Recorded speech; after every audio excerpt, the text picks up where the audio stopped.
Folks, it's that time again. You know what it is. TalkingTelly Pod number 22, is it? 22? 22. I'm feeling 22 like Jude Bellingham. Yeah, 22. 22 Jude Bellingham numbers, folks. And we got a special one for you today. Mm-hmm. We got a nice one today. Yeah. I didn't think I was gonna say it, but this movie we'll be talking about today, folks, gave me trauma. Yeah. The movie is not a nice one. The movie is not a nice one. No, it's in no way, shape, or form a nice, happy, family-friendly movie. This is, you know. You'll be shocked. I was gonna say something along the lines of this will fuck you up mentally. This movie will fuck you up mentally. Oh my god. In the best way possible. It's a great movie. I just realised, no wonder Darren Aronofsky, the director, no wonder he made Requiem for a Dream. Guess what other movie he made? Guess the one other movie that he made. Like, you said The Black Swan, didn't you? Yeah, but not that one. He made The Black Swan, a great movie. We should all watch it. I haven't seen it, but I've only heard great things about it.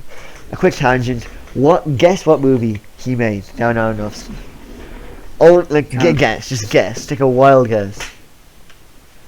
I can't think, man. I can't think. Noah. He made Noah? He made Noah. Oh, dear God. Oh, dear God. No wonder this movie traumatized him. And Jennifer Connelly is in both. She plays the wife in Noah. The mom. Oh, she does? Yeah. Oh, she does? Yeah. Oh, dear God. Terrifying. Terrifying. Why is she in every goddamn Darren Aronofsky movie? Is she in The Black Swan?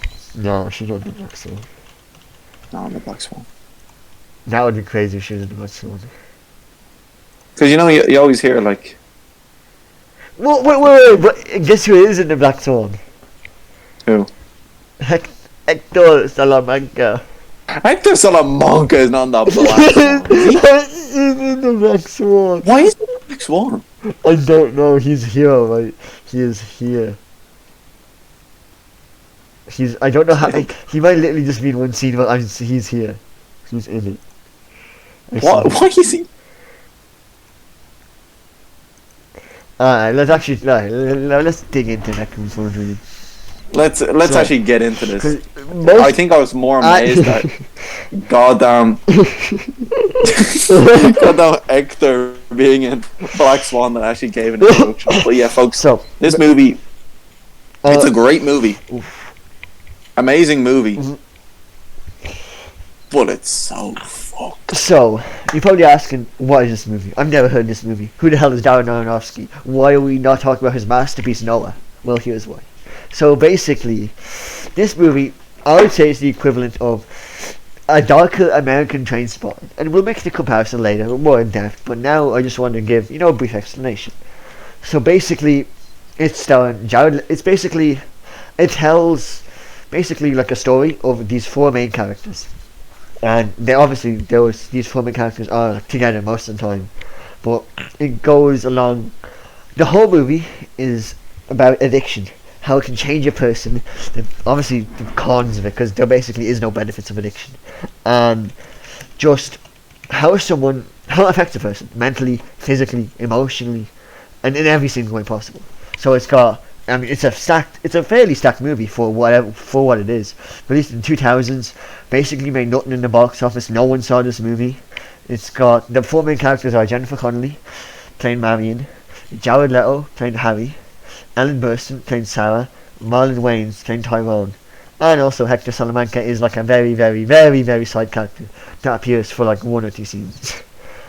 So and it's basically, so the main three characters that are like, they have a group, basically, there's a friendship group, which is Marion, Harry, and Tyrone. They all basically are addicted to heroin, while the man gets addicted later on. Not to heroin, but... Not the heroin, to something else. No. Basically, the movie starts off hard, like like Trainspotting, I'll just make the comparison, might as well start now. Trainspotting starts off with a lively introduction, they're running down, the music's playing, he's running from the police, and it's very lively. The iconic monologue by Ewan McGregor is just phenomenal. But this movie, it's just, it drops you in, I'm pretty sure it gives like a quote or something, and the haunting music instantly kicks in. Like, oh man, the music is what makes this movie what it is. Like, without the music, this movie would be nothing. The tension, just the fear that you get from the music, the angst that slowly builds up by the pieces that they play is phenomenal. So it starts off with Harry, well, I'll just call him Jared Leto, with Jared Leto trying to get money off his mom, and his mom is basically deluded. She's 60, she's old, she lives in a retirement apartment basically, full with other like retirement aged women.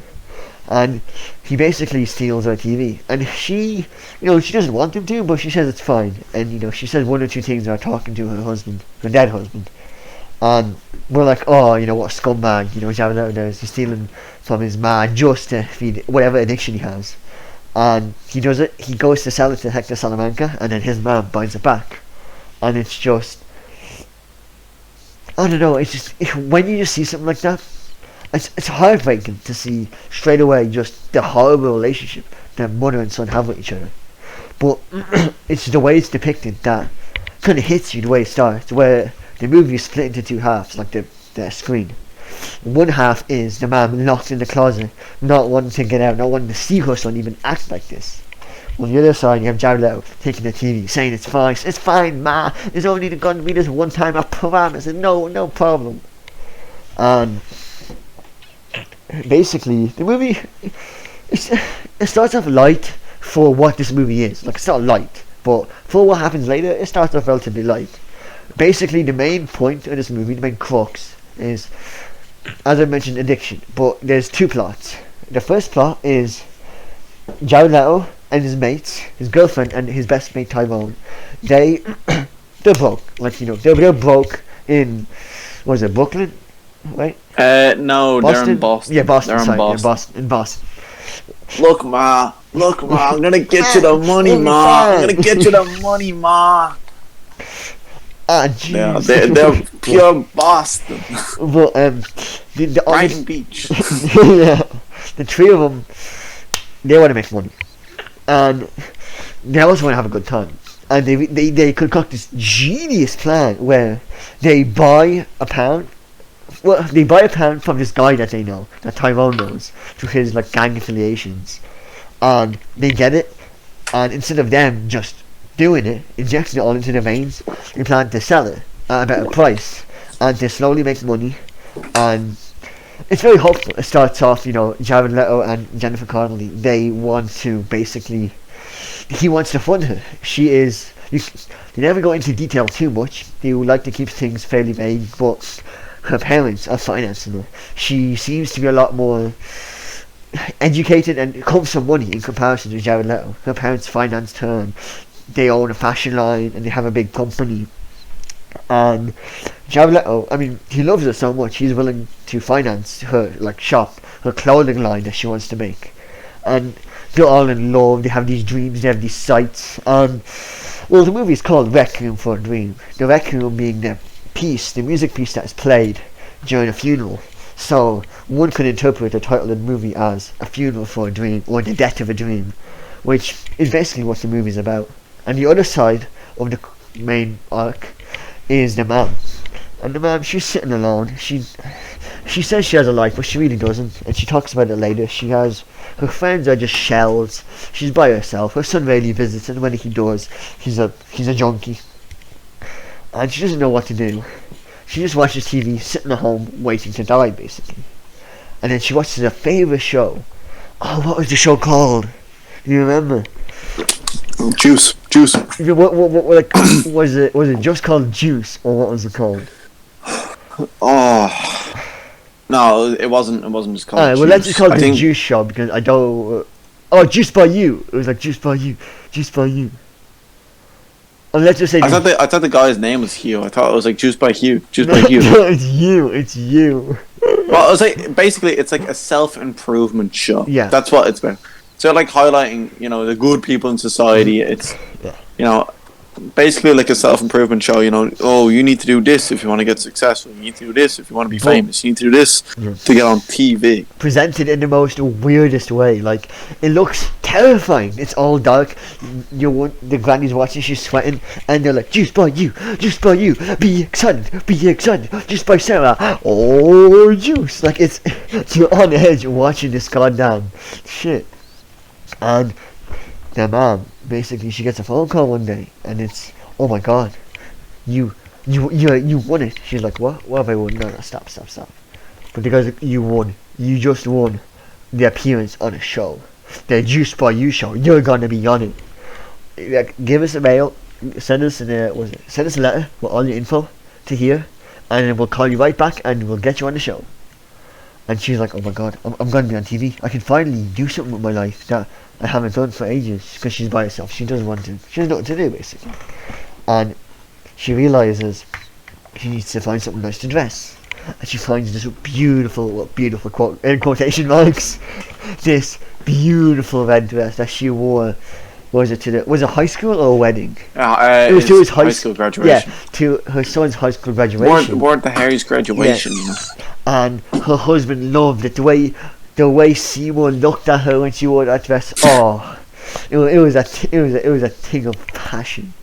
But she realizes she's too big for the dress. She outgrown it. She's fat. You know, she's not fat, but she's too big for the dress. And she gets sad. Well, instead of finding a different dress, instead of buying something, she decides, I need to fit in this dress. And got 30 days, or like however long time, to fit in this dress. And basically, her side of the story is her addiction with these pills that her friends have recommended to her by this doctor, who's supposedly great, and he'll sort you out, he'll get you a diet, he'll get you these pills, you won't have any trouble eating, because she's really struggling. She can't eat, she finds comfort in eating, you know, and she likes food, and so to have to not eat, what it was, an egg and like an orange every morning. And it was one hard-boiled egg, one pomegranate, and only black coffee. Yeah. That was all she could have, and that was like the miracle. You know, like them get fit fast fads. That's what the math feeds into. It's really, this movie highlights like the bad side of society. Like, it highlights all the problems and flaws with modern day. Especially the addictive side, like as you mentioned, it's some small stuff which hooks people, and it showcases that to perfection. Like, this is like, I don't want to say Darren Aronofsky, but like, you can really tell the movie's trying to tell you, no, not everything you hear of, not everything you see, not everything is like all well and good in life. You know, this isn't like, it shows you the brutal this isn't a movie. You know, this isn't a movie. It shows the harsh reality of things. You know, the man trying to get fit quick. Yeah. You know, I feel like most movies would be like, oh, you know, she's gonna eat this diet, she's gonna lose the weight, she's gonna get on that TV show, she's gonna talk about Harry, you know, she's gonna, I don't know, impress everyone, she's gonna have, you know, her dream. Yeah. That's most modern day movies, you know. But this movie really shows you, you know, you can't have all that, you know. There's always gonna be sacrifice, there's always gonna be like a problem.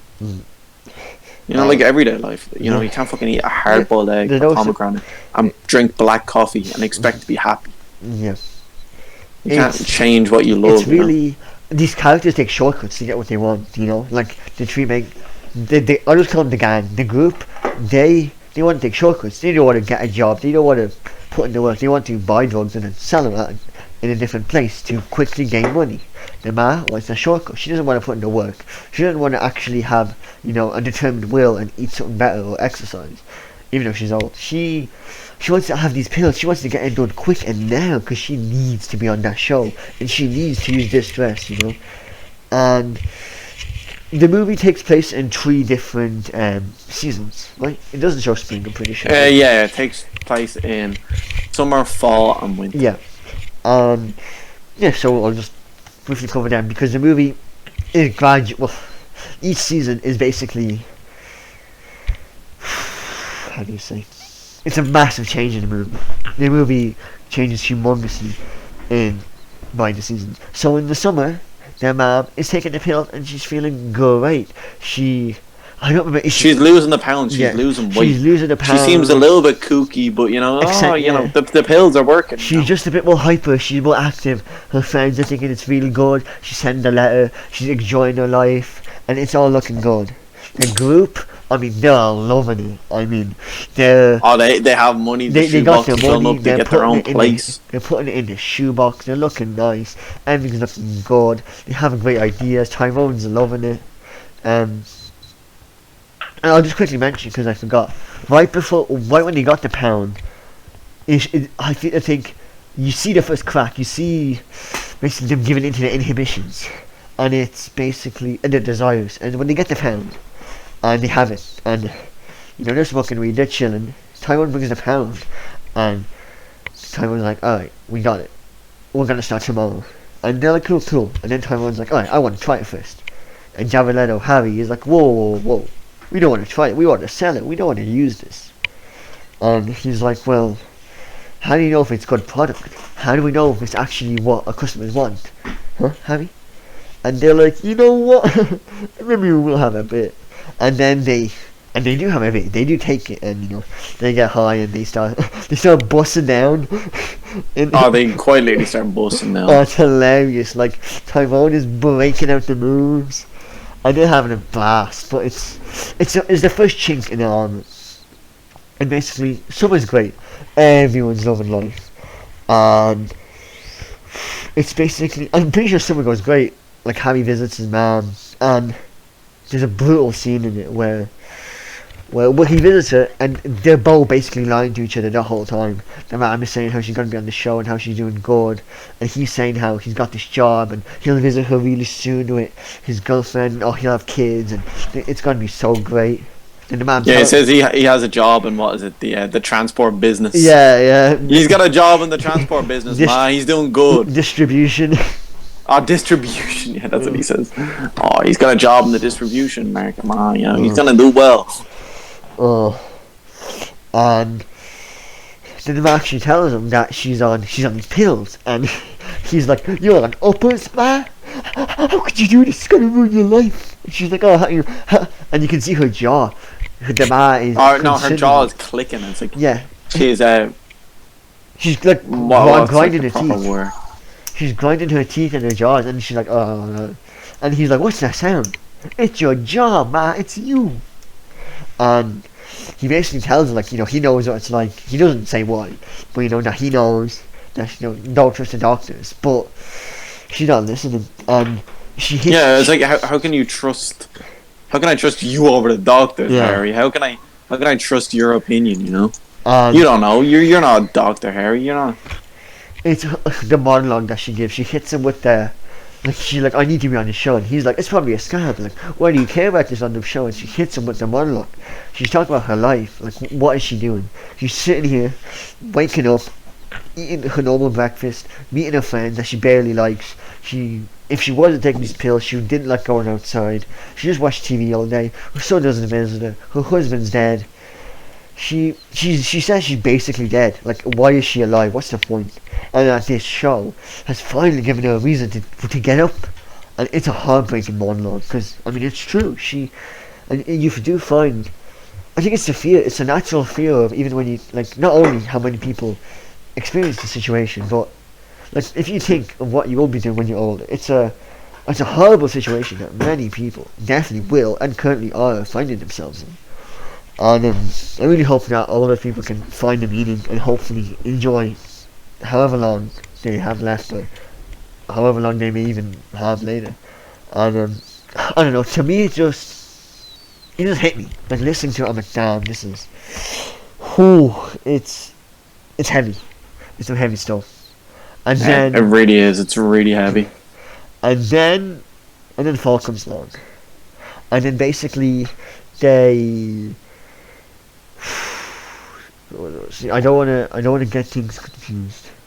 Oh yeah. What happens is Tyrone is moving up in the world as well. He has these dreams. He's basically, as his mom said, his mom just said he needs to be himself, but he promises his mom he will be successful. He will make it in life. And so he's doing better in his gangs, and he joins, what is his name, Buddy, or what's that guy, Boney, basically he gets with this deal, he gets in this gang, and the leader is deaf, and he's like signing, and it's pretty funny. He gets involved in the shootout, completely by accident, and he's arrested. And Harry basically has to use most of the money that they saved up throughout the whole summer, working very hard on bail. And due to this like gang warfare that's going on, there's basically the supply of heroin has gone very low. So when they realised that they just spent all their money that they basically acquired getting the pound, they couldn't get another pound because there's no money. Their connection basically doesn't exist because it's so clamped up there. The streets have run dry. At the same time, the mom's starting to tweak. The mom is noticing these weird things. She starts seeing the fridge. Sometimes the fridge moves. Sometimes something's happening. She goes to the doctor. Oh, you know what happens is she starts seeing stuff, and she goes to the doctor. She says, maybe something's wrong. Maybe my pills are acting up. Maybe you need to give me more. And they're like, no, you're fine. Trust me, you're fine. And she goes home, and she's like, no. And she starts double dropping. She starts taking double the amount. She starts taking a red, blue, and green pill at the same time, not taking them when she needs to. And she basically develops this psychosis. And it's just it's the fall. So in fall, everything's getting worse. The lack of heroin, it's splitting the group apart. Marion is constantly pressuring Harry. Where's the drugs? Come on, I need to take the edge off. My parents did this to me, my parents did that. I really need to take the edge off. Harry is then pressured by Marion, who he dearly loves. And he is pressuring Tyrone. Come on, man, we gotta get these drugs. Where's your connection? Where's your guy? We have to get it. And then Tyrone not being successful. I think a funny scene I have to mention is girlfriend, I assume at the time. And he's basically, in the bed with her, kissing her, doing all sorts of stuff. And he gets up and he looks at the mirror. And he's kind of looking at himself and he's like, oh, yeah. And then he sees, but then he's looking at himself and then he, hits him. And he has, it shows his past. He gets a memory of his ma. And his ma is saying all he needs to be is himself. And he says, as a kid, he wants to be successful. And during the fall, he's looking at the mirror and you can just see his demeanour change and he's kind of like, damn. And he goes back in the bed, he plays it off as last, but you can tell he's willing to do what it takes to get to whatever he believes is success. The group is having a lot of pressure, a lot of pressure. Oh yeah, so they hear that there is Tyrone gets the scoop, the inside scoop. There is going to be a new shipment of drugs that's going to come in to them, and it'll be great, and everyone's going to be laughing. But they need money. They need to buy it to sell it then, and they don't have much money. Then Harry, being the gentleman he is, tells Mary, he gives a suggestion, a hint, that her parents told her to visit. Maybe it's time she gave him a ring, talk to him, see what's going on. Out with the psychiatrist, crappy looking guy, but just something's off about him. And throughout the whole dinner that they're having, and they had a dinner before, and it was just nothing happened. He tried to kind of what's the word? Get with her. But she wasn't having none of it, and now she wants to do it, and the whole time she's talking to him, touching his hand, biting her lip. You can see she's tweaking a bit, her fingers scratching a bit, her lip. She's biting her lip too much. Her eyes are darting too much, and she fucks him. In the end, she has sex with him. She has sex with him for the money. What's the line? No. It's told that she's done it before. Yeah. I was trying to think of the line. It's told that she's done it before, but now she's with Harry. She's not going to disrespect Harry like that. She's not going to go, fuck this dude for money. Yeah. No, she fucked them to keep the parents happy. Yeah. to make it sound, oh yeah, she's still gone to therapy, she's gone into rehab, he just feeds the parents' lies. But she fucks him this time for money. That's like the big thing. Yeah, it was crazy. So you see that, and it's like, damn, that's rough. That's very rough. So basically, they go to this. She gets the money in the end through, hauling herself out to him, begrudgingly, of course. She gives Harry the money, and she's basically like, I've done it. I've done my part. Now you go do it. And they go, and basically, it's a huge amount of people. It's in the back of a store. This van pulled up that is supposed to be like the store truck, and it opens up and it's a dealer inside giving out money. But then a disagreement happens. Someone puts a gun, someone fires a gun, and everyone's running. Bullets are flying, everyone's gone. The meeting's over. No more heroin for anyone ever. Here for a long time. They come back and she's like, alright, come on, let's do it. And he doesn't have the money because something happened. Someone fucked up. And everything just starts popping off. Meanwhile, Sarah, the mom, she starts hallucinating that the TV's coming out, and she got a new TV set from her son. Her loving son bought her a huge TV set that is so imposing, so towering over her. And she starts hallucinating that the people are walking around her, that they're laughing at her, they're making fun of her, and it's sad because that this is her attacking herself mentally, degrading herself, needing to be thinner, needing to be better, needing to do this and that. Her hair's falling off her. She doesn't wear glasses anymore. Something's off, The fridge is starting to jump out a bit more. And it's looking dicey. And then winter hits. And this is where it all comes crashing down. So basically they got this contact. So basically now they got no drugs, they got no money, they're fucked. Marion's constantly pressuring Harry, who's also, they're all hooked on it, so they're all addicted, they're all suffering from withdrawal, they're all panicking, they need to do something. And Tyrone tells them that there's these people in Florida, they got drugs. And they it's the dealer. So the dealer, he came into the supermarket on this big truck. Yeah. And he has the pounds, he has the keys, he got the drugs. Yeah. And the thing was, he was on a road trip through America. He brings the drugs, he brings the juice. Yeah. And this is like his last stop in New York, If everything went well in New York, you'd say, if not, he's moving down south, he's moving to Florida. He's going to set up in a hotel there. Yeah. And what do you call it? Things like Tyrone's like, I know your man. I got connections in Florida. We can meet him at this hotel and we can ask him to sell to us. Yeah. Hopefully he sells to us. And Harry's like, okay, we have no choice. We gotta go down. It's a full day's ride in the car or something like that. I think that's what they said. A full day in the car and then we'll get there.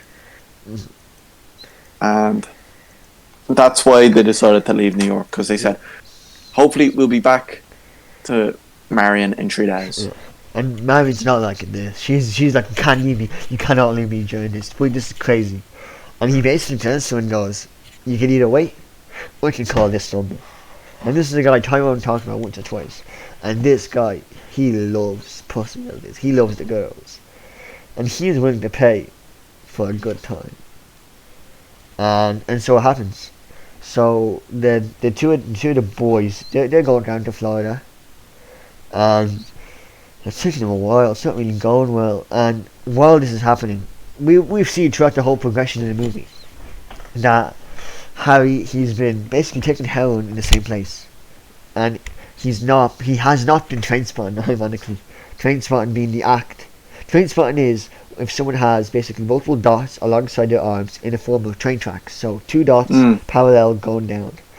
However, Harry has made the rookie mistake of using the same hole for injecting heroin. And it's getting a bit red, and then it's getting a bit black, and it's getting a bit bigger and bigger slowly throughout the second and third act of the movie. and then they're going down, and they're having fun, but it hurts. And do they get their pound in the end, right? No, But no. But don't they? He ejects into it. He ejects. Well, when is it? No. Remember, they get that last upper. Though. It was the last. Oh thing. yeah. Going back, it's disgusting. Into this tank, horrible looking like hole. He ejects more heroin, and it looks horrible. And he does it. As he's going down, he starts getting a fever. It's starting to really hurt. And at the same time, Marion's getting worse. She's tore up the apartment. She's looking for any scraps, anything. She's going mental. She's clawing away. She needs something. Well, she has nothing. And at the same time, Sarah's hallucinations have gotten so bad that her refrigerator eats her in her mind. You know, it jumps at her and she gets eaten. And basically, what happens is she ran onto the street. She ran onto the street in the cold Boston winter in a red dress, and she went into the place because she never got a letter back. So she assumed she needs to go there and meet the people, get on the show. And she goes there. Also, bear in mind, folks, we thought she still looked normal. Oh, yeah. Of course, she looked like she was tweaking a bit, but you really see the true disgusting nature of, the amphetamines she's on. Yes. You really see how it's destroyed her. She looks disheveled. She looks crippled almost. She looks just awful. Mm-hmm. Like, these have really they've killed her. The drugs have literally killed her. Yeah. And she's there on the subway and she acts like the crazy drug lady, She acts like a junkie. Mm-hmm. And it's like a nice woman who you saw, hiding in the wardrobe or whatever. She's terrified, She looks like straight-laced, religious, normal woman. No, nothing wrong, just simple upbringing. It's like the average person. And now she looks crazy. The hair's crazy. It's gone grey. It's orange and grey colour. Yeah. Oh yeah, because she had it dyed. Look how She had it dyed, yeah. And it turned orange. That's pretty funny. It's funny, but like when you watch it, it's like it's not portrayed for humor. It's deathly serious. She's like, I can't go on this with orange hair.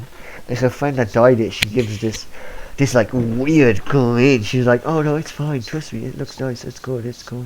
We love it. Oh, I also saw a thing online actually about that. Yeah. It's so you know how she was given the best seats, and she was. Remember how it was like, oh well, Harry, I sit in the best seat now. You see where I sit outside. You see how people are looking out for me. Oh, I'm the talk of the town, Harry. I'm going on telly.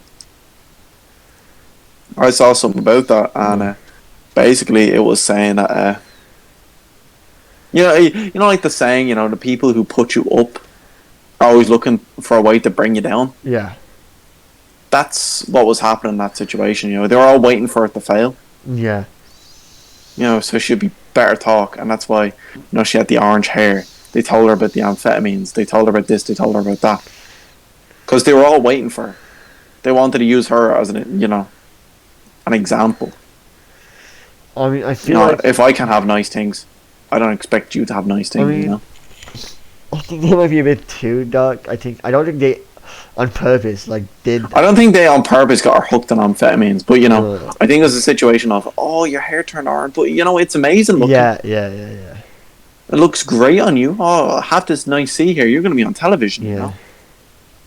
I definitely see something like that. I do agree with that. Yeah. And basically, it's getting worse.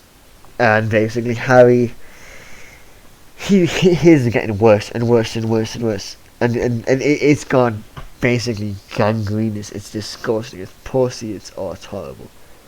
And he needs to go to hospital. And Marion, this is all happening at the same time. Marion, she needs to meet the guy, Big Tim. And during this trip she goes to meet Big Tim first for a 1-to-1 session. And Big Tim is so fucking creepy. No, folks, he's bad.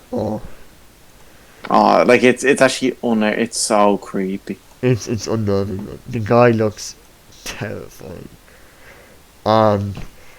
they do the deed, and then he's like, listen, on Saturday, or so on the weekend, like, I got this special party. No, he doesn't. He doesn't give her the drugs or anything. He doesn't give them. No, no. I'm saying he tells her that on the weekend he's got a special party. No, he does give her the drugs, by the way. He does. Oh, does he? Yeah, he gives her money.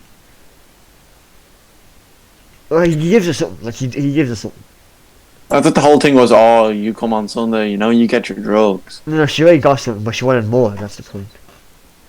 That it worked, but like she doesn't, like she needs it again. She needs more, And she realized she needs more. She got this invite, and then she goes to this place. Do we want to do it where I just explain all of it, or one by one, or do we?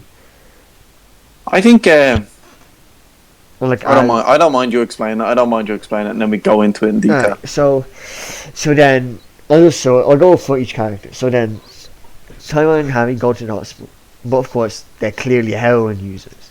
So the hospital, they're like, all right, we'll call the police because you don't really want to treat these type of people. And Tyrone, he's sweating, he stinks of weed. Definitely does. He's been in a car all day for the last 3 days with the guy. Both of them are users. Both of them are in withdrawal, and they just stink. And then the police come up and they take them out. Harry they both get thrown to jail, and Harry has an arm cut off, amputated, full on. While Tyrone is sent to just work in what state are they in? Oh, they're in North Carolina or something. They're in like a bad state, a deep, well, maybe not deep south, but like a mid-south, dangerous state for just, African American black people, especially if you're in a prison situation. So their situation is looking good. Then Marion goes, and she goes to the club. She goes to this exclusive party, and she realizes it's just a group of rich men looking at just women, naked women, just fucking themselves, and just it's a bullpit. It's literally a cockpit. It's like I thought it was fighting at first when I first saw it, and then I realized, because it just looks awful. Folks, it's so scummish. It's like it's not, and like then she goes up and she decides to partake. She needs the money. She needs the heroin. And it's probably the most disgusting scene I've ever seen in the movie ever or a show. Like I think it's definitely upset. It's the worst. I think it's the worst. Like I watched Game of Thrones with my parents, and I think it's fine. I watched it with my grandparents, and it was fine. All the sex scenes, all the beheading scenes, everything in Game of Thrones, all the torture scenes. But man, I cannot imagine watching this scene with anyone other than like a mate, a very close mate. You don't want to show this to anyone who you're not comfortable 120% around. It's basically, I'll describe it as gruesomely as possible. Obviously this video is not it's not monetized, so nothing's going to happen to us. You can say as much as you want. Of course. But basically these two naked girls, and at the start they're kissing, they're fucking, and then basically they start chatting ass to ass, and they take out, is it a cucumber or is it a dildo?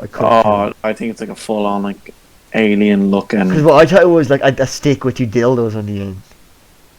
Maybe it was. Basically, they take out a stick with two dildos on the end, and it's two girls, and the ass to ass, the dildo is inserted into both of them, and it's one giant rod, and they're like thumping their asses at each other while it goes in.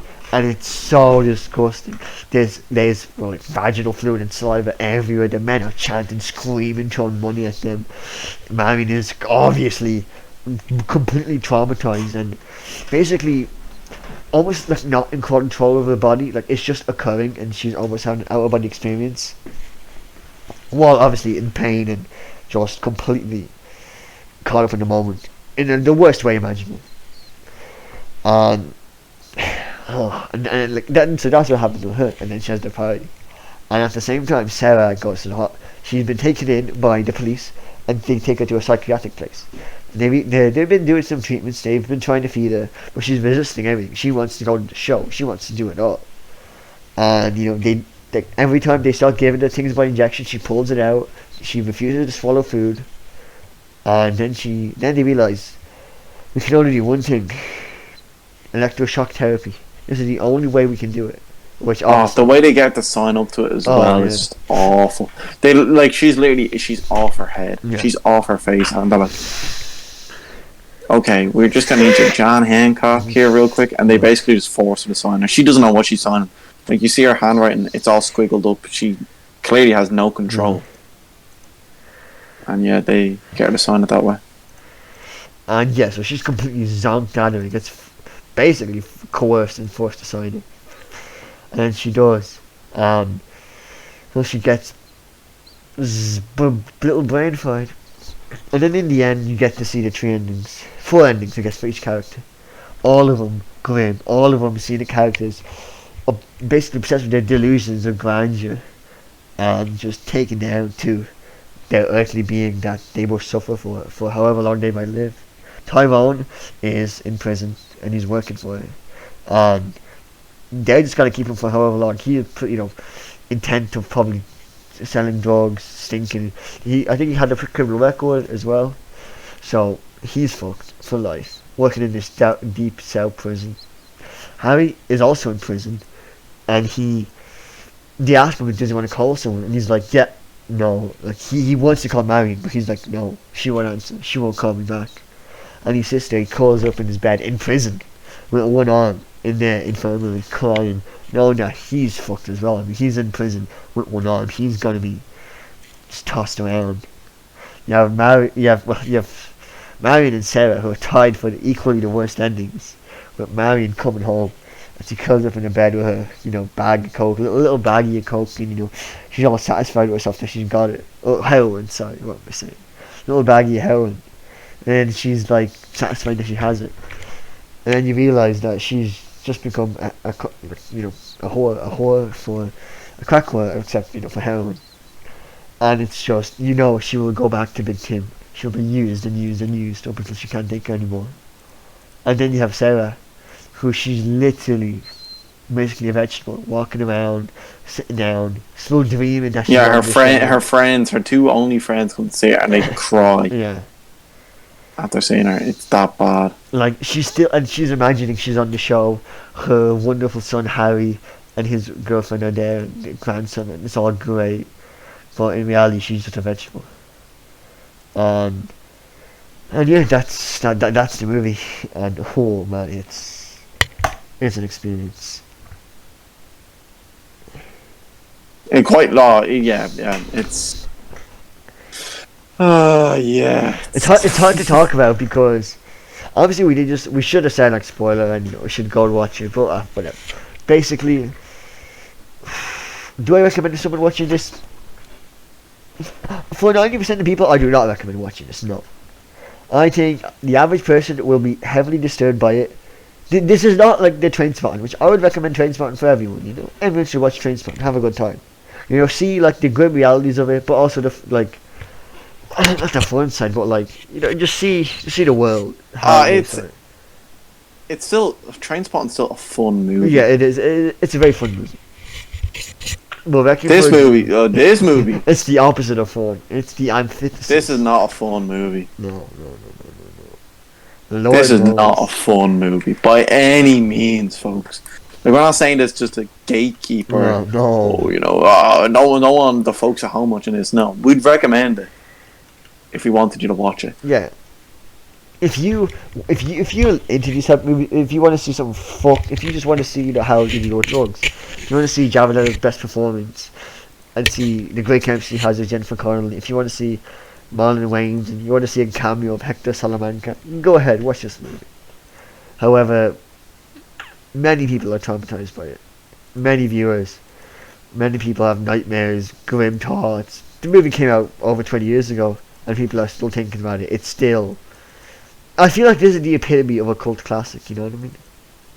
Oh, it is. Like, this is no one saw this movie. No. If you... It's like if you know this movie... You know. Oh, yeah. Like... You know this movie. You cannot, in Ireland, it's not on Netflix, it's not on Prime, it's not on Hulu, it's not on nothing, it's not on Now TV. We had to rent this on goddamn Prime Video because there was no other way of watching this movie. Sorry, we rent it on the Xbox store. Let's rent it on the Xbox store because there was no other way. It wasn't on Prime Video, you could only rent it on the goddamn Xbox store. And there was no other way of watching this godforsaken movie. Jesus God. It is, though, it is a godforsaken movie. It's terrifying. Oh, you can buy it in 4K. That's pretty cool. Damn, 4K Blu-ray. Looking for a dream. The ass-to-ass scene in 4K. Oh, dear God. Oh, cool. The ass-to-ass scene in 4K, people. 4K. Yeah, nightmarish, gut-wrenching freefall. That's perfectly the description. Well, basically, if you can stomach it, I highly recommend it. It's a deep dive into the people, into the addicts, and it's not. There's no good moral. There's no happy ending. There's no take that you really take it. You know, Trainspotting tries to give him. Trainspotting gives a message, a very clear message. You know, but this one doesn't. It just shows life. It's almost like here's an excerpt of life. Do what you will with this information. You know. And yeah, I mean, I don't even know what more to say. I can't really say much more about this movie. Other than, look, if it has interest you at all, I would recommend watching. Yeah. It. Like we said, this movie gave us trauma, and I'm not trying to put trauma on anyone here. No. But it's definitely worth the watch. Yeah. Like for all the cult classic fans out there, for all the movie heads, for all the film enthusiasts, for our dear fans at home, I would definitely recommend it, but at your own discretion. Yeah, it's definitely a movie that would fuck with people. I can't imagine. This isn't a movie you stick on for a laugh. No. This isn't a movie you stick on for a giggle. No. We watched this the same day we watched Bullet Train. So we watched Bullet Train, we had a great time, laughing the whole time, talking, making jokes, enjoying the high octane action, high comedy, looking great set pieces. We played a bit of games, and then we decided, you know what, let's watch Requiem for a Dream. We watched Requiem for a Dream, and we were speechless. We looked at each other, and we were like, let's play some FIFA, let's actually take our minds off that, because that was so fucking mental, so off the walls, gruesome, and it's just, oh man, it's brutal. So blood curdling. Folks, it was, oh my God, it was, holy fuck. Yet again, I'd watch it again. That's the worst thing. I'd watch that movie again. Oh, I definitely will. I'll watch that movie again. No problem. No questions asked. Oh, there's apparently an unedited bit. Oh, wait, I want to check it. Apparently there's some like different cuts of Wrecking for a Dream. What's this? If they're cut from this movie, that's bad. I think it might be, I think the ass-to-ass scene was cut for things. Oh yeah, no, yeah, they cut the ass-to-ass part. Like, they show it, and they show it going to it, but there's no ass-to-ass. Because I'm pretty sure they couldn't, like, get it out anyway with that scene. The R-rated version was trying to cut we got to see this scene, you know? No, but let me just wait. I just want to quickly check on the difference.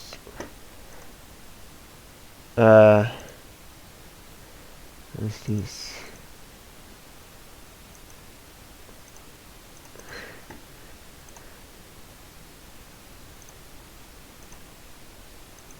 What is this? Is this?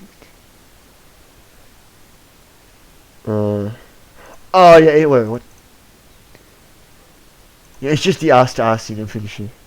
I'm pretty sure it's an absolutely disgusting scene. But it's, I'm pretty sure that scene is not included in the... Yeah, it's the ass-to-ass scene, yeah. So the ass-to-ass scene was not included in theatres, and it was not, Not surprising. And was not put in like mental chains. I'm surprised though that like it's out now, I guess, because most like cuts are like different, you know. For that extra €1 in the Microsoft store, we got to see ass to ass. Worth every penny, boys. Worth every penny.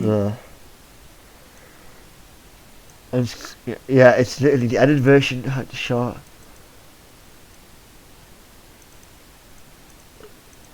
Oh, well, even when you watch it edited, apparently it says like edited version at the very start. Yeah, no, it's the assassin. Because goddamn, that scene's disgusting, and I can definitely see how you would not put that in the theaters. Imagine seeing that in the big screen. Oh, good lord!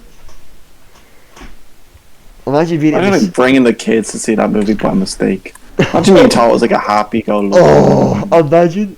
I can't imagine watching that movie at like 16 or 17. Even at 18, I feel like I'd be traumatized watching that movie.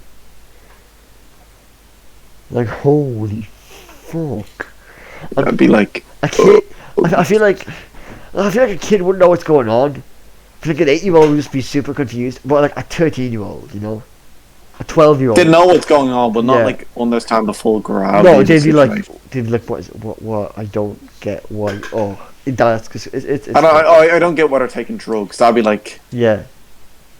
A 13-year-old's mindset, you know, like why can they not just give up? Yeah. The drugs. And then, like, why can they not just like? Be better. Why does she have to take it ass to ass? Oh. Damn, is her being naked not good enough for them? Like, do they not like her boobs? Like, come on. Come on, they're proper jugs, guys. Wow. Oh yeah. Alright, so let's just how would you compare it to Trainspotting? Like, what would you which one would you rather? Which do you think is better? What do I think is better? Yeah. I think Trainspotting's a better watch. It's a more enjoyable watch. I would say as well, yeah. But Requiem for a Dream is just curse as well, isn't it? It's just more powerful. It's just so oof. It just hits. Like Trainspotting has a happy kind of ending, you know. Yeah, I know it does. Absolutely. Yeah. So, you know, they kind of get away in the end. Your man, he gets away with the money, you know. Of course, doesn't turn out too well for the friends. But the main guy, you know, he made it out. You know, he's able to get out. He isn't following in, you know, the classic footsteps. Yeah. They're both books as well. Maybe one day I'll read Requiem for a Dream, a book. Like the book of it. God, imagine reading the ass-to-ass scene. How is it even described? Man's intrigued. I mean, hey, I read the goddamn. I read Trainspotting. So. I mean, the Trainspotting book it's got some. I recommend everyone to watch to read the Trainspotting book. Man. I think the book is better than the movie. In its own way, do you know what I mean? Because the movie, the book has like its main characters and the main gang, but it also has a bunch of short stories and like side plots. One-offs, and the movie doesn't have that. Obviously, it just focuses on the main people, and some of these one-offs are actually fucked, like more fucked than the movie. Like this is Requiem for a Dream shit. I'll briefly describe one thing, minor spoilers for one chapter of Trainspotting, the book. Well, basically, there's this guy. This is proper Requiem for a Dream stuff. There's this guy who basically, the book is a bit more darker, I say, than the movie. He has AIDS. Like, he just has full-blown AIDS. He will die. Yeah, AIDS is like after HIV, yeah. Yeah, he's got AIDS. He knows he'll die. He's in this AIDS group. And he's talking... I'm not going to reveal... I'm just say the basics. He's hanging out with this, like, old fella. Not old fella, but, like, this guy's older than him. A real arsehole, a real fuckhead. And he knows this, and he's talking to himself about this. But he's basically getting to know this guy, you know, he's pretending to be his mate. And throughout the chapter, it's revealed that the main guy, he got AIDS from his girlfriend. But his girlfriend didn't know she had AIDS. She was basically raped by this other guy who had AIDS. He knew he had AIDS, and he fucked him. Patricia raped her. And she then unknowingly had sex with her boyfriend, who then he got AIDS, and he's gonna die. And so this guy, he gets to know this old asshole, and then he figures out he has an ex-wife, he has a son, he has a child, and he starts to getting friends with this. This guy's a charming guy. He gets to meet with his ex-wife, starts hanging out with her, getting nice, starts hanging out with the son. And then, this is a span a couple of months, a couple of years, a year I think. And then the old fella, he's in hospital. He's got terminal AIDS. And he's gonna die. And he goes up and he shows him these pictures. And the pictures show that of him getting the guy's son. He gets the guy's son. It's his guy's son, and he's unconscious. And he looks dead. It looks like he killed the guy's son. And the guy's in bed, but he's going mental. He's like, oh my god, what the fuck did you do? But he's weak. He can barely stop it. And then he shows more scenes, and more scenes. And he starts telling him how he basically, I'll just say, he drilled out his son. You get it? Fuck. And this is like a 10-year-old. And then the guy's like going mental. And then in the end, he kills him. He gets a pillow and smothers him to death. He's like, he's too weak to survive. Had full-blown AIDS. He's about to die. And he kills him.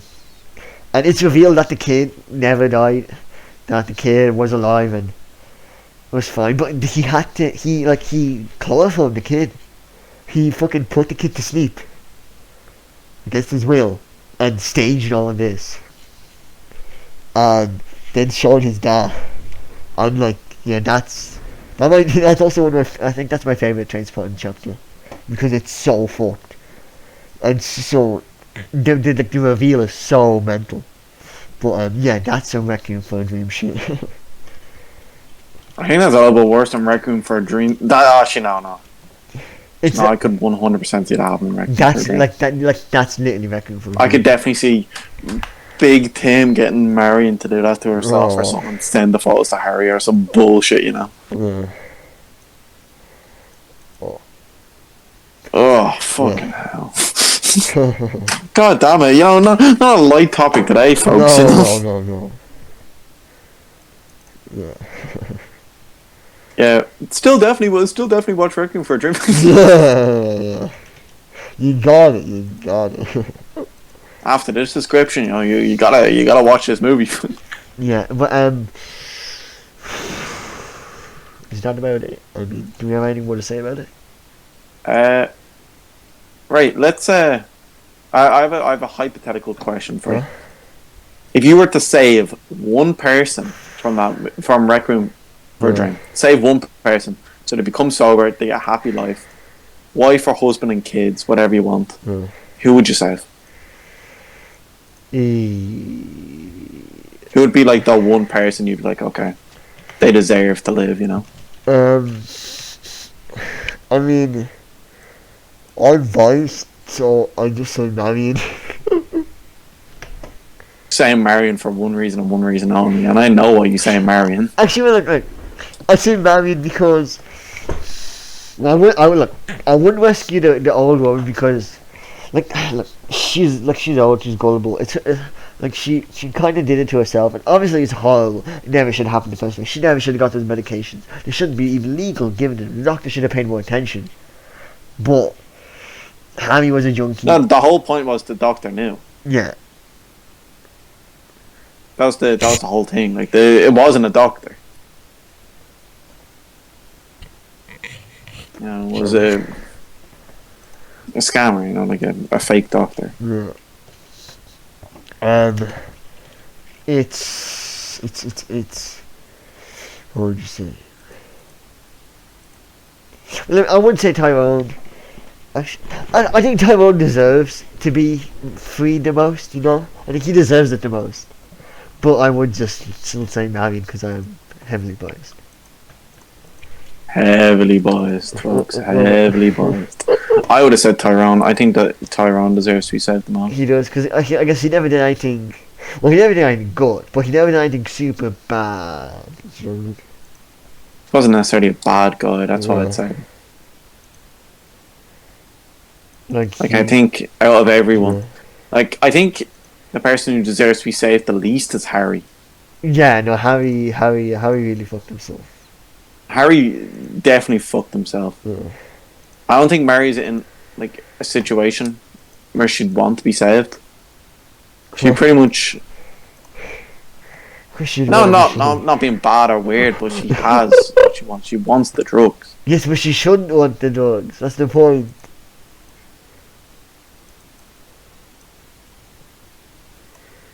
I don't know. I'd still save Harry over Marion. I'd save Harry over Marion. You would save Harry over Marion? Yeah. But you just said Harry the least. Personal bias. I said if you put it down on paper, Harry shouldn't be saved. Yeah. If you put it down on paper, Harry should not be saved. Yeah. But if I was to save someone, I'd save Tyrone. Yeah, But if I was to choose like another person to save, I choose Harry. Just bias wise. And what bias to what? To him being the main character, you know. Yeah. Him being the top dog. Misogynist over here. Misogynist. Yeah, but at the same time, Marion was also being a bit of a. God. I don't know. Say it. Say it. Being a bit of a bitch, you know. Ooh. She was though. Ooh. I mean, yeah, no, she wasn't good. She was. She was feeding for the drugs. He was also feeding for the drugs, and she's. Yeah. Why didn't you get them? Why didn't you get them? Mm. You're good for nothing, Harry. You're stupid, Harry. I was like, damn. She can go fuck herself. Damn. Come on. Damn. Go fuck yourself. Damn, apparently Bing bong. Apparently the book is a challenging, sordid, and miserable read.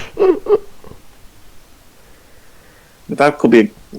We knew it was going to be a miserable read. To be fair, like it's depressing. That's the whole point. Yeah, it's sad. It's so sad. It's so like I want to say it's so like tearing. It's not. I think finishing the movie going, oh, I'm so sad. Wow. I was like, I felt like sick. You know, I had like a pit in my stomach. You know, I was nervous throughout the whole movie, anxious. I don't think I've ever been as anxious in that watching a movie as that movie. Like from the start, I was anxious for the man. From the start, I was afraid. Since like scene 1, you know when it starts off like that, it's weird. Oh yeah, literally, Harry with the ma, and the ma like on the ground cowering in fear. You know. Yeah. Why don't you just open the door, ma? Is this how you feel about me? Yeah. And all like, oh, fuck. Mm-hmm. Like I don't think I've ever seen like, you know, a movie really go through. Like from the very fucking beginning, they literally went through from the beginning. Harry is not a good guy. Yeah, Harry's an awful guy. Like his only good days is like love for Marion, but you know, that's about it. Even still, like, and it's still a bit to not like protect the person you love, you know, in that kind of sense. Mm-hmm. Like he could have saved her from it, and he just chose not to. Mm-hmm. That's why I think Harry on paper deserves to be saved the least. Yeah. You know, he could have saved her. But you know, the fruits of Harry's, you know, labour resulted in pretty much the whole group fucking up. Oh. You know, it was Harry who pushed Tyrone to go meet with the guy and eventually get caught. It was Harry who pushed Marion, you know, try these new drugs, and you know, Marion didn't want Harry to get high by himself, you know, that kind of thing. You know, she wanted to be with him. She wanted to. She was invested in him. This, that, and the other. And then it was. Oh man! I don't know. It all kind of stemmed from Harry. Oh the man. You can't say the ma. Actually, no, you can. The trauma Harry gave the ma is what probably pushed her over the edge. Yeah. Also, I feel like I feel like she wouldn't have resorted to that kind of behavior if she wasn't like mentally scarred to begin with. So she kept on talking about her love and like almost like what would you say? I'm trying to think. You know when like people fall in love with their kidnapper. Yeah. I forget the actual Stockholm condition. syndrome. What was it called? Stockholm syndrome. Stockholm syndrome. It felt very Stockholm syndrome. The whole, oh, but my Harry, Harry's so great. Harry's such a good guy, such a nice boy. It felt very twisted. It felt very Yeah. I don't know, corrupt. Like she wanted to believe what she was saying was true, but she knew deep down it wasn't. Yeah. That kind of way. Holy shit. Well, alright, I'm gonna end this thing on a nice high note. We can end this episode on some funnies. Why? What's the funny? I need to just confirm the funny. Yeah. So I just I was watching it. I'm reading an article on it. 10 movies that the cast from Requiem for a Dream are in, obviously there's some famous actors, so it's weird that the article is not written like that. But Jennifer Connelly played Betty Ross in the 2003 Hulk. Did she actually? Yeah. The 2003 one, not the Edward Norton one, the fucking shitty 2003 one, which I have seen. That is really weird. I know, it's funny as fuck. That is really? Yeah. And obviously we all love Fight Club here, but do you remember that Jared Leto was in Fight Club? Oh, he was one of the goons, wasn't he? He was the blonde guy, he was the main goon. He's the guy that gets his face fucked up, remember? Oh god, yeah. I remember that actually. I'll send a picture in the server. It's brutal. I'm not putting this on YouTube. Oh, it's disgusting. Look at that.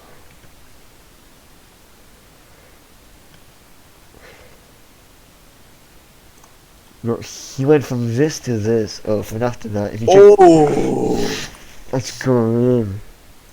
That is gruesome. I don't remember. Dear Lord. I don't remember why it happened again. I think it was a fight or I don't know. There was Angel Face and well, he was an angel at the end. Fucking demon face. Yeah. I guess maybe that's not the funniest note to end on. Apparently Marlon Wayans was in a Scary Movie. Yeah, it don't matter. No. Also, bring up a photo of Little Man or something. The Little Man movie. Remember the Little Man movie? On Marlon Wayans in it? Oh no. Little Man. Little Man. I'm not gonna bring up a photo of Little Man. That shit's dumb as fuck. Little Man where a short guy pretends to be a baby so he can get her a girl. What a stupid movie. Actually, if you so there was things going around on Twitter and Instagram. Yeah. There was fucking memes going around of. Did you ever hear of the streamer Kai Cenat? No. I feel like you must have. He's pretty popular. Kai what? Kai Cenat. Cenat. Yep. Like CENAT. Oh, okay. Never mind. Yeah, go on. Well, basically, there was photos going around. So Kai Cenat, I don't know. He lives with his man, dad, or whatever. He lives with his man, dad. Bear in mind, he's only 20, 21. Yeah. And he sometimes gets his dad on the streams. He does. Bear in mind, Kai Cenat, he's pretty famous now at this stage. Really famous in America. I've seen a clip of him or something. You've definitely seen a clip or something. Oh, no. I've seen it once. Anyway, go on, what's your Kai Cenat? Yeah, so, his dad is actually a midget. And basically, the Instagram / whatever you want to fucking call it, Instagram / Twitter community, have now started writing a script with Kai Cenat's dad as the new Little Man. They want him to be Little Man. I thought that was really fucking funny. But if you look up Kai Cenat's dad, he looks like a baby. He genuinely looks like a fucking baby. No word of a lie. Ah, no, he doesn't look like a baby. He looks like a... No, he looks like what he is. He doesn't look like a baby. If you shave the beard, he looks like a baby. If he shaved his whole head and his like huge chest hair and tattoos. Yeah, but the whole point of like Marlon Wayans as like little man is that he looks like a grown ass man, but like a baby. Yeah. At the same time. That's the funny thing about it. That's like the haha funny. His dad does look a bit freaky. He looks unproportionate. He looks like he should be a tall dude. Like he has the face of a tall dude. Yeah, I mean, it's like dwarfism. Yeah, that is technically what it is. You are right with that one. Yeah, got him. Damn, boss, you're right with that one. Well, you think of dwarfism, I don't know. Maybe you think of Peter Dinklage. Peter Dinklage is probably like the tallest of his. I don't want to say it, but yeah. I don't want to say it, but I'm gonna say it. Tyson and dad's like 4 foot. I'm gonna say he's the tallest of his kind. Oh. Oh. Well, no, we're not getting into this one, folks. We are not getting into this one. Dear God. I want to see a picture of Peter Dinklage with like other people. Other friends. Other like-minded individuals.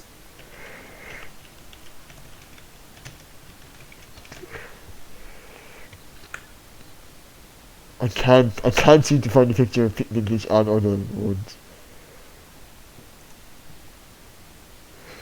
I don't know, look up Peter Dinklage dwarf fucking charity or something. You get something there. Honestly, it's so like when you see Peter Dinklage, it's so like almost like normal. Do you know what I mean?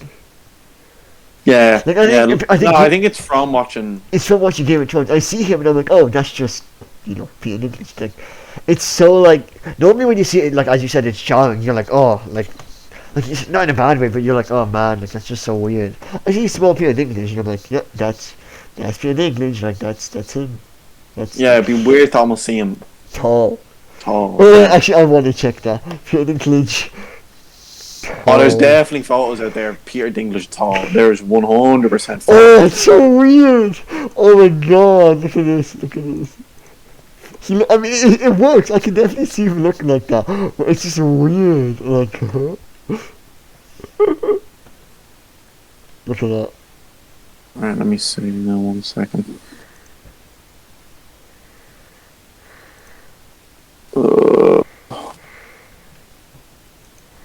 Wait, where's the foot?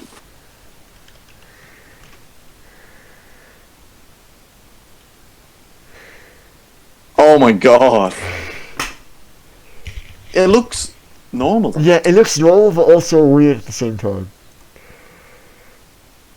It looks jarringly normal. Yeah. Like he always looks how life should be, you know? Like he looks less unique, you know? Like you see him there and he's he's saying like... Peter Dinklage wouldn't have had an acting career if he wasn't fucking small.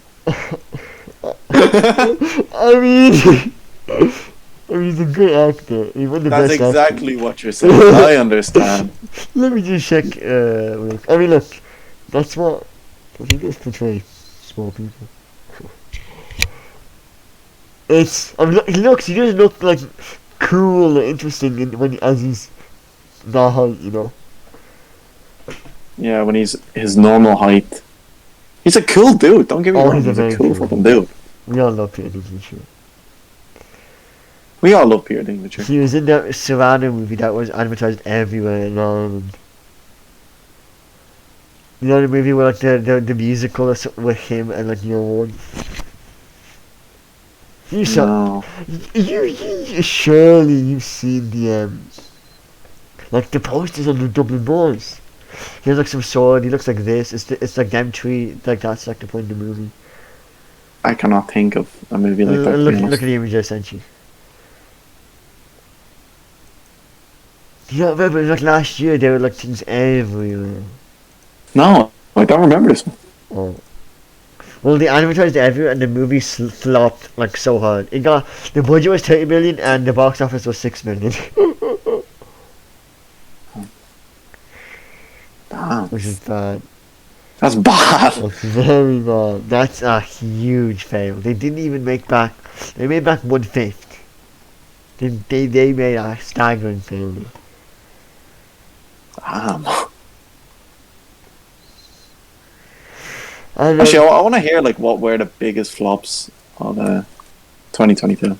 Like what movies? we want to do that now. You might as well, yeah. Yeah, We sure. can make this into a little mini video. Biggest flop movies of 2022. Nah, Were they any I'm a bit good? tired. I think we 'Cause- just quickly change it. Bullet Train was a flop, technically. Was it? I'm pretty sure it wasn't. Oh, it was profitable, but barely. It's not a flop. The whole. It was a profit by over 100 million. For a star-studded cast like that, Yeah, but it's I also expect a little bit more now. but it's also a fucking random movie about a bullet train. Oh my god! Wait, no, wait. Did the movie Amsterdam come out? No. Amsterdam. Why have I heard of that before? That's the. It came out a month ago. It came out 2 months ago. What? It's the Christian Bale, Michael Robbie, Anya Taylor-Joy, Rami Malek movie with Robert De Niro. I saw trailers for it everywhere, but then I never saw it drop. Look at this. I saw people were talking about this movie, and then it dropped, and no one talked about this movie. It must be awful. Damn. Right. If you want to keep on going through the list of flopped movies, I'm just going to run to that bathroom real Yes. quick. Right. So, ladies and gentlemen, Amsterdam was apparently a huge flop. Oh my god! It was an $80 million movie, and it made $18 million. An $80 million movie, which it's like a detective murder mystery.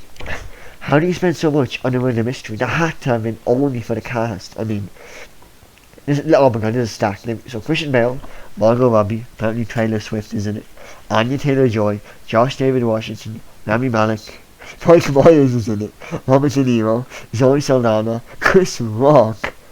And this movie is unbelievably stacked. And it made over $60 million net loss. The Northman was heralded as the new Gladiator. I really wanted to see it, but unfortunately, it just didn't work out. And it flopped as well. A $90 million, actually made less money, a $90 million budget, and then a $70 million box office. That's great. Morbius is not a flop. How can you say Morbius is a flop? Wait, Morbius, please. Wait, Morbius came out this year? Oh man, I felt like they came out ages ago. Moonfall was awful. How many? What? No way. Oh no, Jesus. You know, it was a flop. It flopped $60 million net loss. I read like an article said it 59 million. That's what it earned. But I read it as 519 million. I was like, what? No way did it earn that much. Yeah, no, fair enough. They talked about other movies. A couple of it didn't have. I think 2022 was decent for movies. There was definitely some better movies, definitely some worse movies. But I think, Bros, God, fuck that movie. I always get ads for Bros. 355, God, that movie was awful. I can't believe. Political conspiracy, still badly. Critics praise the performance but slammed for being boring, clumsy, insignificant. Allegations of abuse and assault. Bad reviews. Director who may wish not to support it. God, it seems like no one liked this movie. Oh, Strange World. I don't know if any of you have been getting ads for this Disney movie called Strange World with this dog and this family. A family adventure where you take your dog and your husband and your grandpa. It made $100 million loss, and I'm pretty sure. And when's the last time a Disney movie failed to make a profit? I mean, that's crazy. Right, I'm back. Actually, I'll briefly mention the Disney stuff. And Disney's CEO was fired and replaced with Bob Iger, who was basically made Disney huge. He was a very good CEO. But the CEO they currently have, like, apparently was like Disney Plus have been making like great revenue. Apparently, their revenue is actually in the negative, but he was moving around like finances and basically fucking with the balance sheets to make it seem like Disney Plus is making money, and then to keep the investors in, you know. And then he greenlit this movie that lost 140 million for Disney. And yeah. God damn! What movie was it? A straight Black Widow. Black Widow, by the way, Black Widow definitely made profits. Oh, 100% did, but it's so bad. Though. So, did you ever see trailers for Strange World? No. Like, Google it. I used to get trailers. I got trailers. Also heard you talk about the Bros movie. Oh, Bros. Only the best movie. Only the Bros watch Bros. It's... I saw ads for this, and it looks awful. Like, what's it even about? I don't even know what it's about. It just looks terrible. And you have a dog, and you have a grandpa in it, and that's it. And Jake Gyllenhaal is also in it. So, what the fuck? Well, yeah, I feel like I said everything I can say for today. What about you? Yeah, fans slam Disney for teaching kids sexual preferences in first cartoon with gay main character. That's definitely not the reason it failed. It failed because it's a shit movie and was heavily, like, unadvertised for a Disney movie, you know? So weird. Fucking... It's 74% though on Rotten Tomatoes, and it's 65% on Metacritic. Yeah, but it's They're definitely buying reviews here. It's 4.8 on IMDb. Like, IMDb is... 4.8, like, yeah. I always thought the IMDb was better. Rotten Tomatoes is always skewed because you can get review bombed easily. Metacritic is a joke. Like, IMDb sometimes can be a bit sweaty, but I overall think IMDb is the best one. You know what I mean? Still though, it's kind of weird to hear a Disney movie flopping. Well, yeah, if it's no hype, no talk about it, no nothing. It's in the cinemas right now. I thought it was only on Disney Plus. I didn't even know it was in the cinemas. No, it's in the cinema. Because you can literally look up times for movies at the Square and view Cinema Dublin. No, I don't think anyone's seen it. I think I'm going to have to wrap it up. Yeah, I think we had a very good episode. The best episode. Hopefully everyone, sticks on it, gives us a good subscribe, view, follow, whatever. If you watch it, we appreciate it. Yeah, hopefully you'll catch us next week for definitely a lighter, more fun episode. And then, yeah, see you guys.